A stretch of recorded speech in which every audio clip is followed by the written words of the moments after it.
find that out very soon. Well, you know, there's another thing too. I've had over the last 20 years so many cameras on me. Oh, Lord. I'm at the point where it's okay. There's Well, that's another good. camera. Yeah, so you're actually cool with it. Well, that's nice. I've had cameras in extremely invasive that can be done to me anymore. This is exactly what I was thinking about. It is? Nightshade presents Dr. Burisch blamed for La Quinta fire. Oh, lovely. George Knapp here. Oh, Reporting lovely. from La Quinta. Right. Yeah. Beautiful. Okay, and I'm very pleased to be with Dan Burisch. There, And, I just introduced myself. Well, actually, I would like you to sort of give a brief introduction, who you are and what you're known for. Maybe what I'm you'd known like to be known for. Aside from cantankerous activities and disobeying certain authority structures. No, well, I'm a microbiologist, a retired one now, but continuing somewhat the practice involved in a very unusual project called Lotus. I am a 20-year retiree from Majestic, first having been brought in 1986 under the auspices of the Committee of the Majority, and specifically working for the Majestic 12, assigned to Project Aquarius.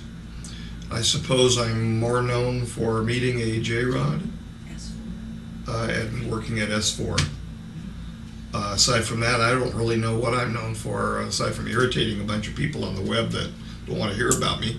Okay, so you worked for Majestic, and you were basically, I mean, in brief, and I know there's a really long history Right, as the to Lotus how was you an ended. accessory project. It wasn't, it was funded because everything that I was doing at the time was being funded ultimately by them. But it was an accessory project. It wasn't something of a critical nature for the Majestic, or as I believed for a long time.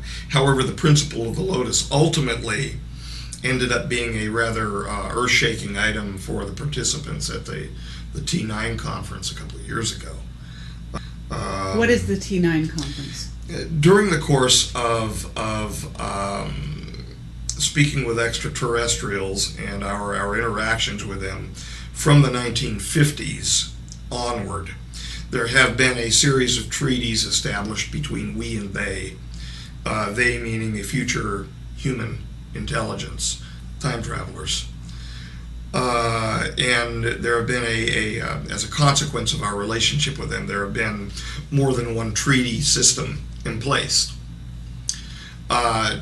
During the last of one of those treaty negotiation and signing times, I had the privilege of being in the presence of the negotiators at the conference, which was held in the state of New Mexico. And there were how many aliens present at that time? There were 2, 4, 6, and a few in the strollers behind the curtains. So we had A few in I'm sorry, what was that reference? They're unable to cope for long periods of time in our atmosphere. In our See. present atmosphere, they've adapted, if you will, to the atmospheres of their particular future timeline, and as a consequence, coming here would be oppressive to them, existing in our standard temperature and our pressure. So they have been provided unique, sealed off, pressurized systems that they would be moved around in by their attendants, basically on a Segway type transport system, where you can push it and it will actually move forward, very easily maneuverable. I see. So that's what you meant by stroller Right. system. Right. Okay. And so they were encapsulated in their strollers in their positions as negotiators for their time.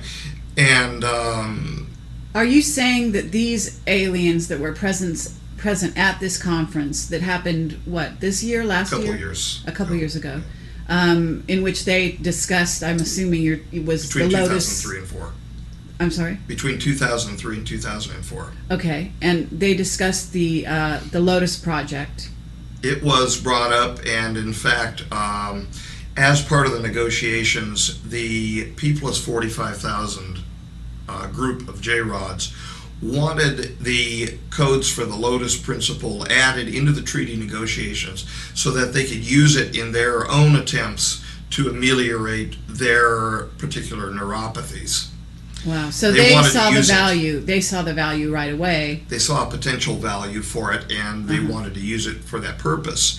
It was my argument that it should not be used for a particular purpose, that this is moreover part of a natural system which has been put in place by whatever God that one would want to deign as being the creator of the universe, as part of a natural system and not to be controllable by humankind.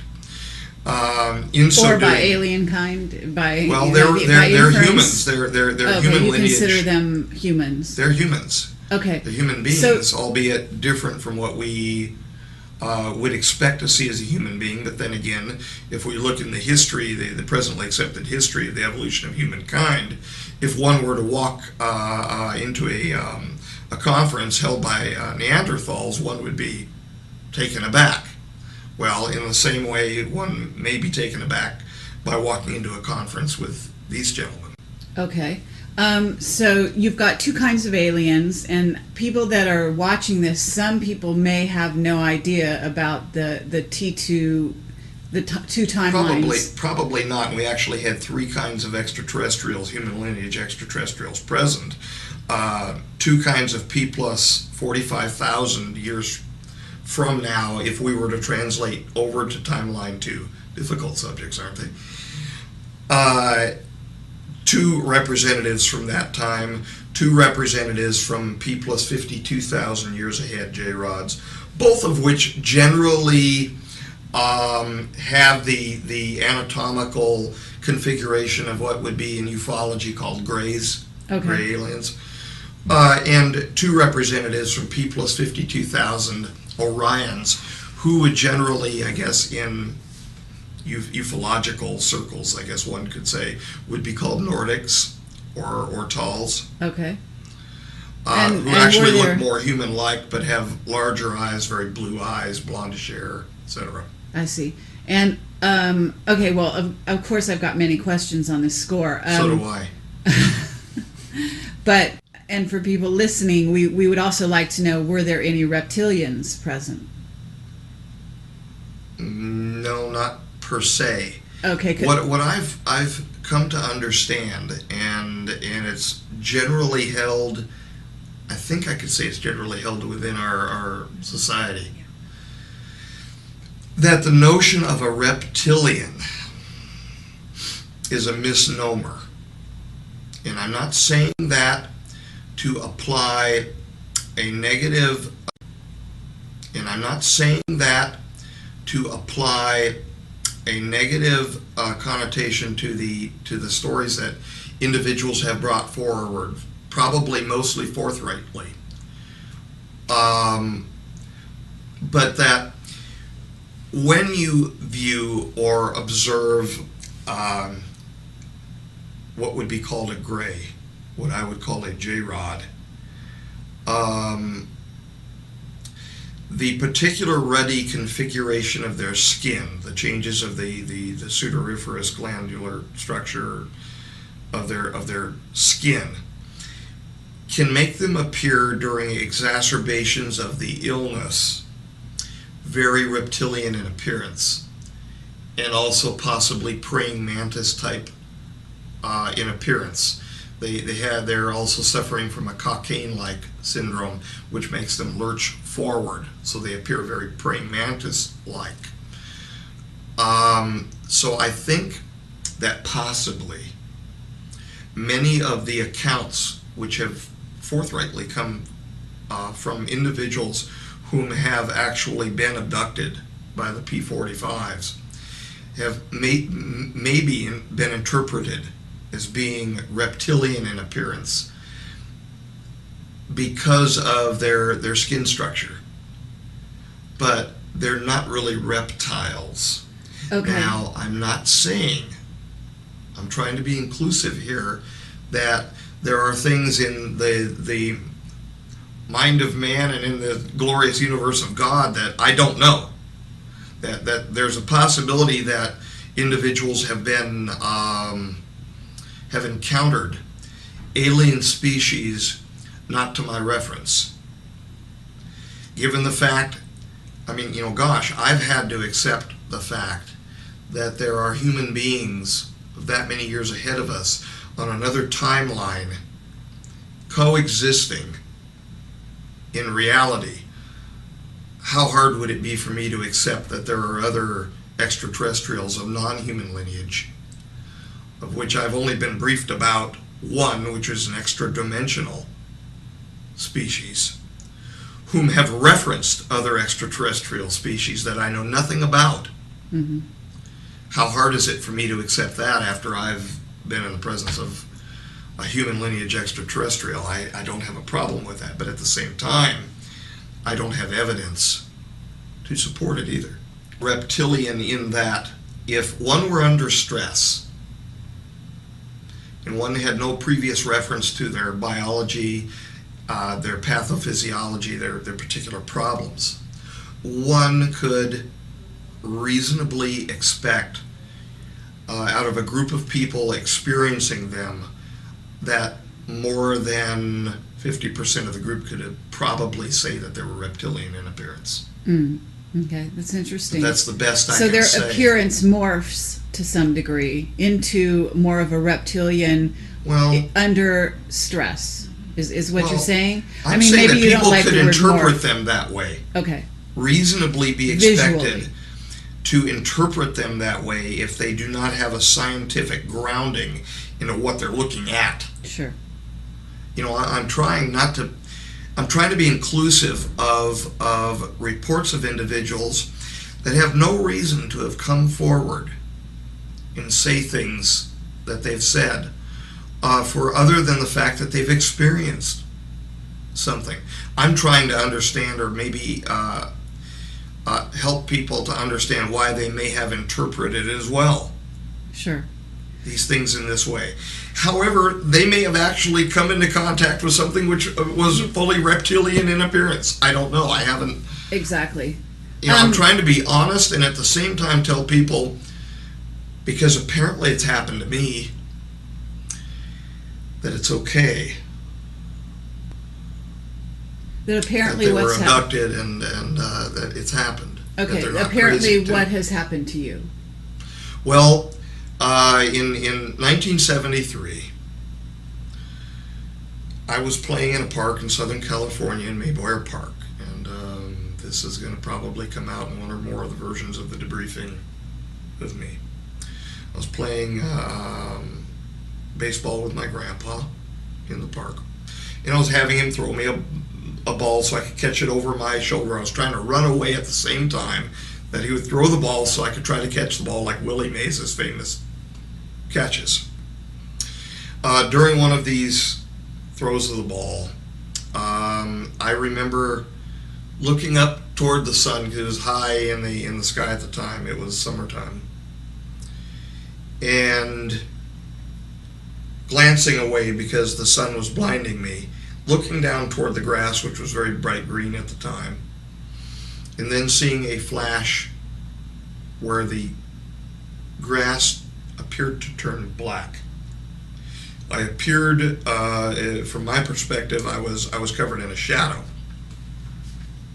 The shadow reminded me of a triangular bat kite that I had played with my grandfather over the riverbed nearby.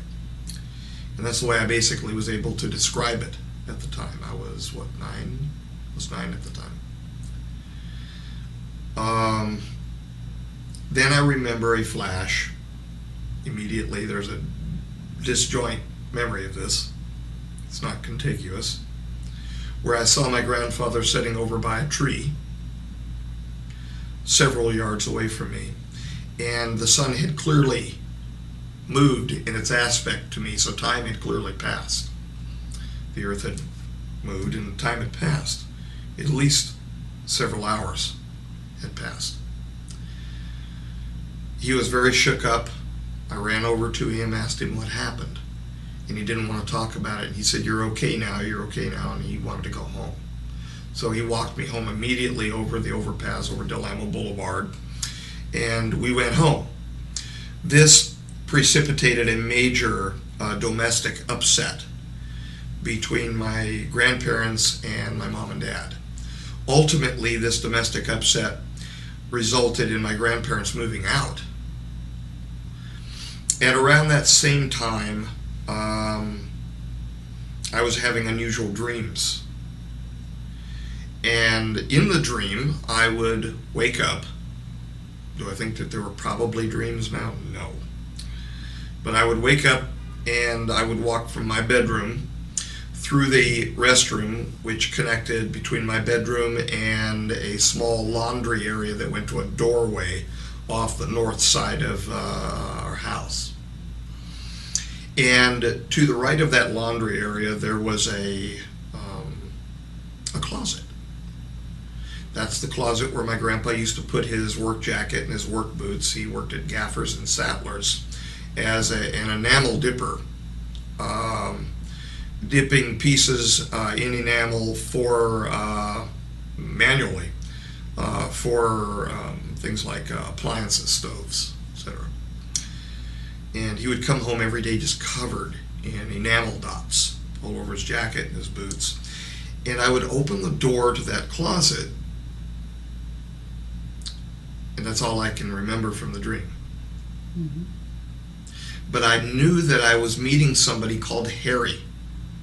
He was a little friend.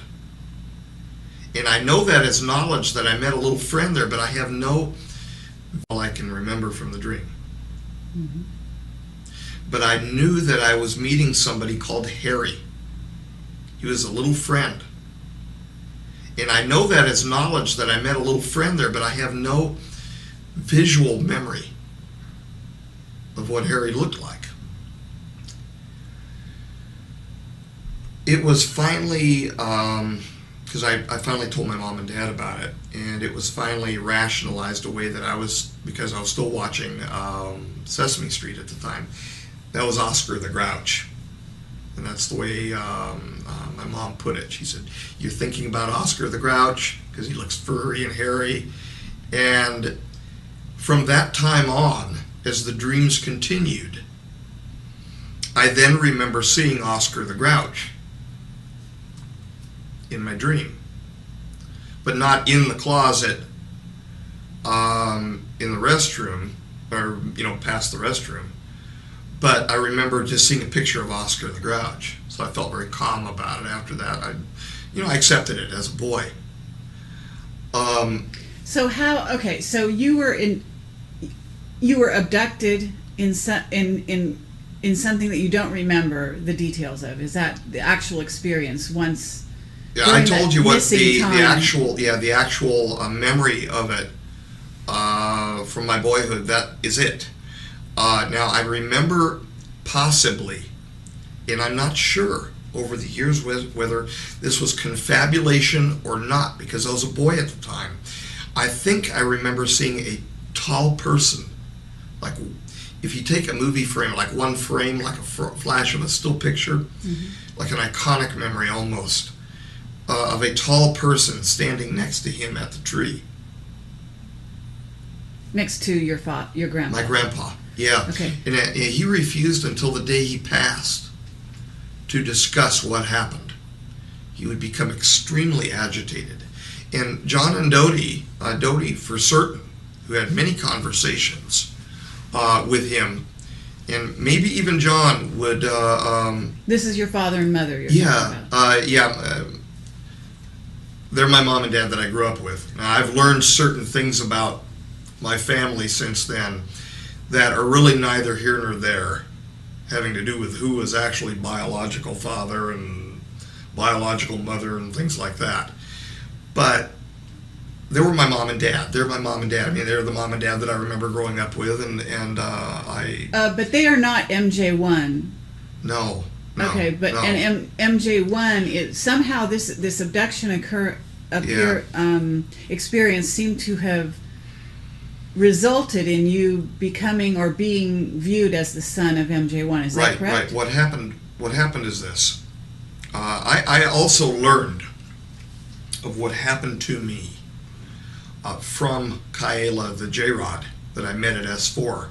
He showed me from his perspective what had happened to me in 1973. I saw myself being pulled by my chest upward off the surface of the park. I saw my grandfather going like this and basically panicking, crying, because he wasn't able. My grandpa was very protective of me, and he wasn't able to protect me. And now I understand, God bless him, why he was so upset. The one person in his whole life that he knew that he would protect, that he loved that much to protect, he couldn't at that moment. And I understand why he was so upset. But the J-Rod showed me what happened to me, that I was picked up and that I was laid down on a table in some sort of a craft.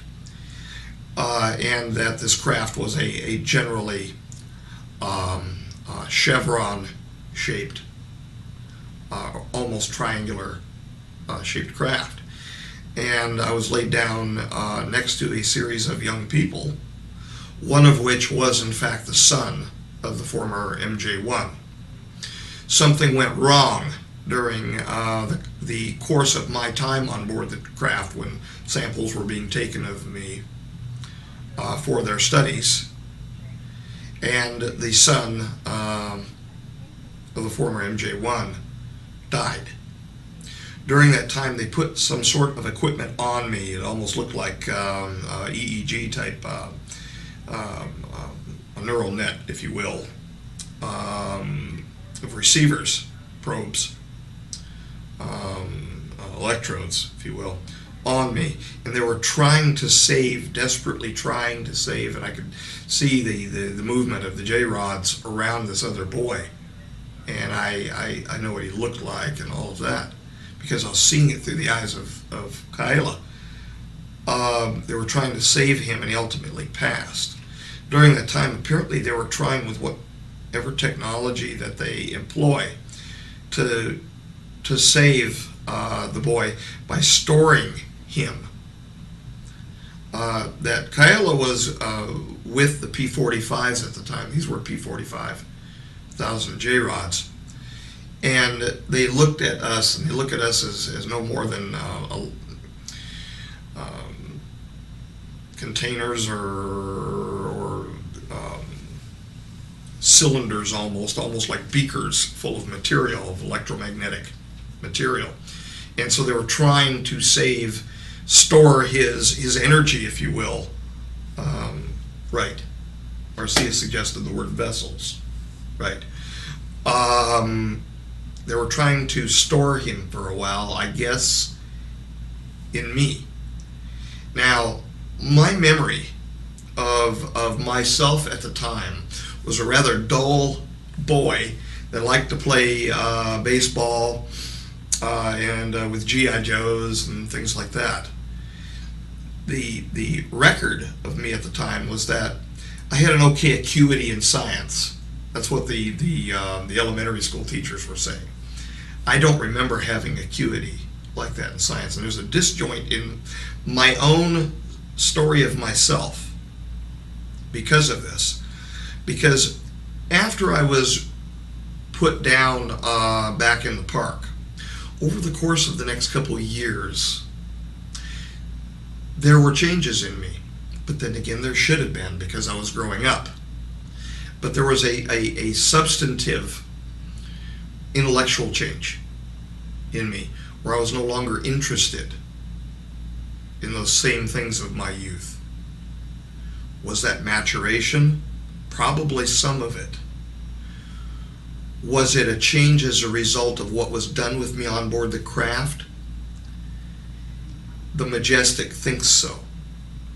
Thinks that it had something to do with that other boy, because that other boy was known as very bright in the sciences. And all of a sudden, true enough, I got a hankering for Erlenmeyer flasks and boiling flasks and microscopes that I had never had before. Okay, but And I've possessed ever since. on some level, the MJ1's son that was on the craft next to you, that possibly you received a soul transfer from, is the MJ group had to be cognizant of what was going on. In other words, They knew that had happened. and they knew during the time. He's admitted to me that they knew that had happened. They knew that had happened. And they knew during the time. He's admitted to me that they knew that had happened at the time. But in other words, was this so you were chosen in a sense? I believe that I was. The only evidence, I don't know. Sure. I don't know. The evidence that I have was that I was, from hearing about the sampling program, was that I was picked up as a random population sample. The son of a blue-collar worker, and just the son of my family was total blue-collar.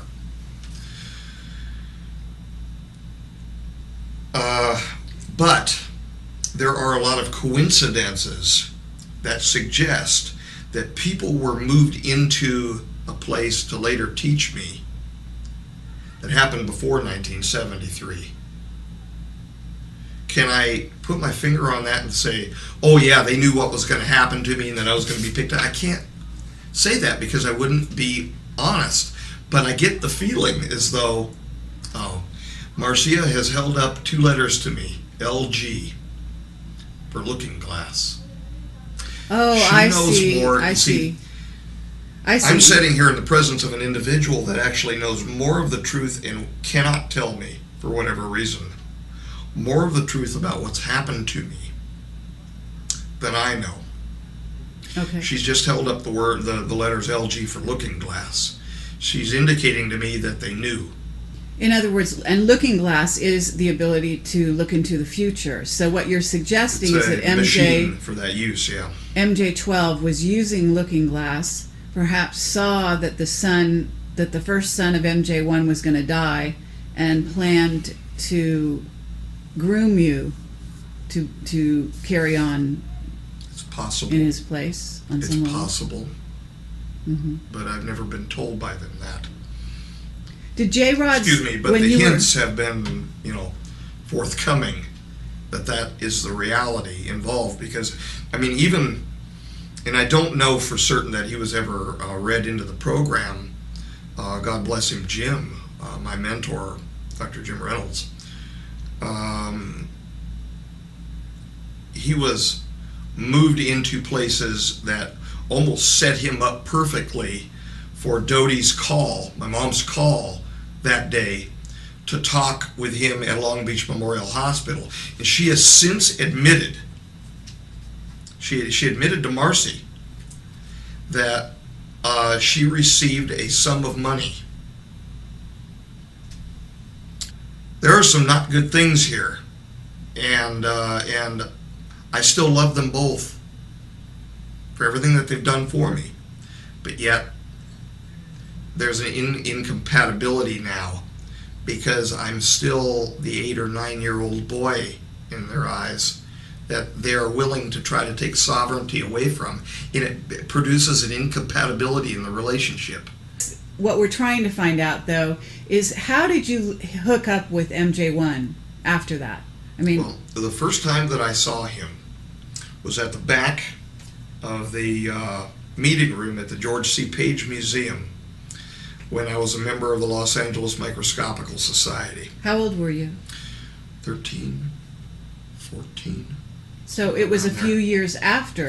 It was a few years after I started becoming really interested in all of the beakers and the microscopes and things like that, where I was introduced to Jim Reynolds at Long Beach Memorial Medical Center. Jim Reynolds then introduced my mom and myself to John DeHaas, who was then an associate professor of protozoology, as I understand, at the University of Southern California. he was also the head of DeHaas Optical, a microscope salesman, who then put me in contact with the Los Angeles Microscopical Society at the George C. Page Museum, with whom he was associated as a member, as a senior member, in fact, at the time. During the course of my association with the LA Micro Society, I saw the former MJ1 walk in the back doorway. I sat at the back right of the room, which was where my spot kind of was.